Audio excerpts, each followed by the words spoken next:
Right, it's the time for sports, and though the Premier League is on break as a result of number 12 expose and all that, there's a lot happening on the international front as far as Ghana is concerned, and Hans is going to be telling us all about that. And the most exciting bit about it is that Aduana Stars, they won their very first... Exactly, their very first 3 points of the group stage of this year's CAF Confederations Cup. Which is some good news, actually. Definitely. I mean, considering that football has come to a halt in the country, I, for one, didn't expect that they were going to put up that performance that they put up. 2-1. I mean, you can't complain. It's 3 points on the table. So now we're waiting for high turns when they go. Away from home and then play with that Atletico Casablanca and, of course, AS Vita as well. Those are going to be the difficult ties, but let's see how it goes. All right, Hans, take it away. Right, so time for sports here on News Prime. Let's begin from Aduana Stars. They secured their maiden win of the 2018 CAF Confederations Cup group stage after beating Congolese giant AS Vita Club earlier today. Strikers Brighter J and Yaya Mohammed scored 2 early first-half goals to give Aduana a 2-0 lead before Ngonda Muzinga reduced the deficit, but his goal was only a consolation in the end as Aduana fought hard to secure those 3 points. Right, we'll be bringing you that particular video shortly, but Aduana Stars coach Kenichi Ashuachi recently joined Aduana Stars after they parted company with their former coach Yusuf Abubakar. He's happy with the team's performance, and he made those remarks in the post-match press briefing. Extremely difficult match because we have strong opponents to play against. I respect our opponents a lot, but I have to give a big credit to our players for winning this match.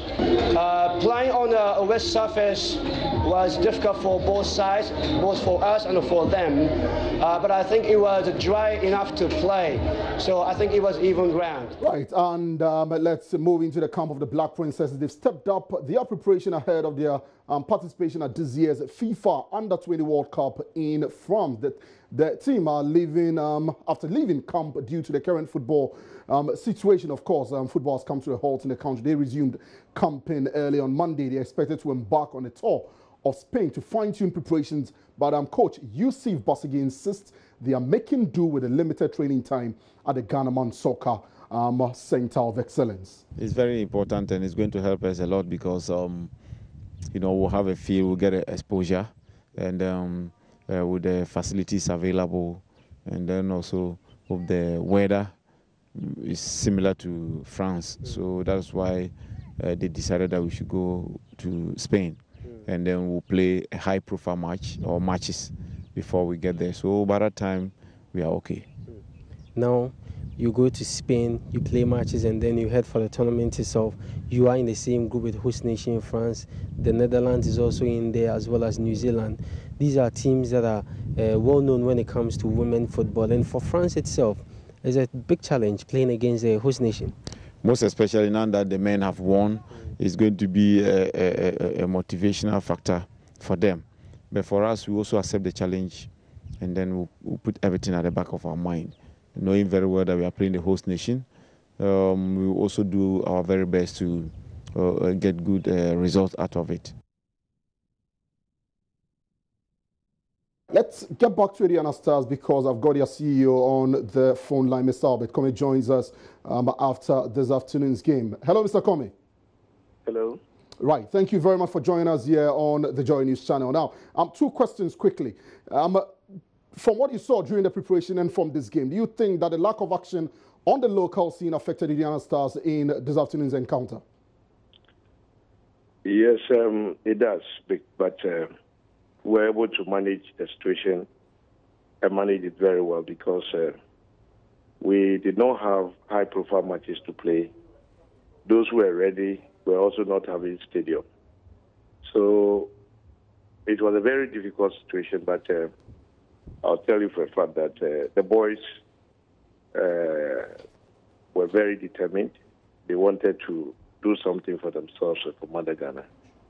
So they took their training seriously and assured all of us that they will play above themselves to get the victory, which they did. Because if you look at the group, Vita happens to be a very strong side, and until this match, they were leading the table. Indeed, they really proved that they're a very quality side. But they met a determined side that will do everything to win the game. And we thank God for that. Now, do you also think from the performance of the man who was supposed to officiate this game that Aduana were perhaps victimized for that Aremia Anas's number 12 expose that captured some referees from the African continent? Well, the behavior they put yesterday tells me that they had something under their sleeve, but they wouldn't come open with it because, for instance, what behavior specifically?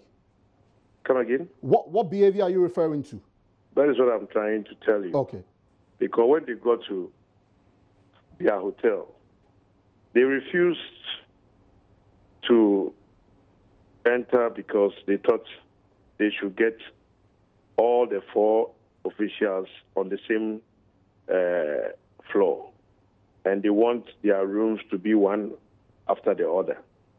So when they were told that the place is fully booked, I know you know Sunyani, and we will put them at Taiko. And it's a very decent place. But yet they said unless they have the same, because their reason was that they didn't want them to be scattered and anything happens to one, which can affect all of them. It took 1 hour for the match coordinator, who happens to be a Tunisian, to convince them that they have to come to a compromise of sleeping. 2 of them have to sleep in a room before they accept it. And even in the game, they took certain strange decisions. I was just watching. But you see, in football, a lot of things happen. And we need to learn and we need to move forward. So I'm of the opinion that we need to be careful when we're taking certain decisions because it can affect us negatively. Right. Thank you very much, Mr. Comey, for your time here on the Joy News channel. And that was Mr. Albert Comey talking to us after Aduana Stars game this afternoon against AS Vita Club of Congo. Let's get back to the national team now. The Black Satellites have also resumed camping ahead of the African Youth Championship qualifier with Benin next month. Coach Jimmy Cobblah insists the break in camp due to the recent issues pertaining to Ghana football has affected their plans, but is hopeful of putting the team in shape for the upcoming game in the next 3 weeks. I think, as you know, because of the situation of our game in Ghana, the boys came. It's exactly 1 week now, and they were a bit rusty because they were not playing. But I think they are coming up. They are coming up, yeah. How big of a problem has that been for you, and what amount of work have you had to put in that? Because I know it will definitely make your job difficult. Well, as a footballer, you're supposed not even to stay for 2 days without training.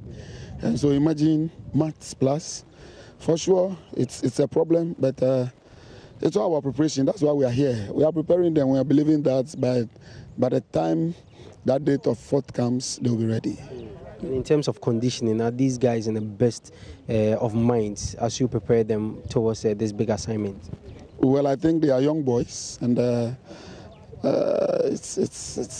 may be affecting them. But our technical director was here, Otia Kente, and he had time to talk to them, psych them up, encourage them. And so I think it has also played a role because from that day, you could see some difference.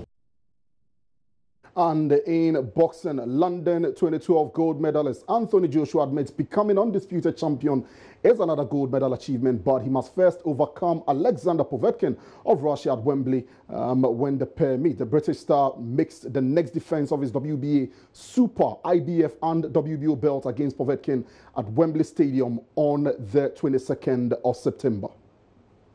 The world heavyweight champion has told us he's viewing his career as a knockout tournament. Povetkin is next, followed by the gold medal match against the WBC champion, Deontay Wilder. This is like a tournament now, where the end goal is to become undisputed champion, i.e. get a gold medal, but I have to fight Povetkin and I have to kind of concentrate on what's next. So it's one step. So Povetkin isn't my end-all and be-all now. I'm in a tournament. Got to beat Povetkin, I've got to beat Wilder, then I'll achieve my goal of getting that gold medal and becoming undisputed champion of the world. Well, never mind Jordan Pickford. Joshua is hoping he can stay England's #1 this year and beyond. And AJ Povetkin is just another banana skin to be avoided. I'm going to go back to the old me. You know, no worries about who's next. I know who should be next. I'm not worrying about it no more. Like, oh, is it Parker? Is it Wilder? Is it Pulev? Is it Povetkin? I've taken my banana skins 3 times to get here, and this is another one. So I'm just going in now, guns blazing, and I'm going to walk out with that, with my belts, and take him to Wilder and see if he's down to rock and roll.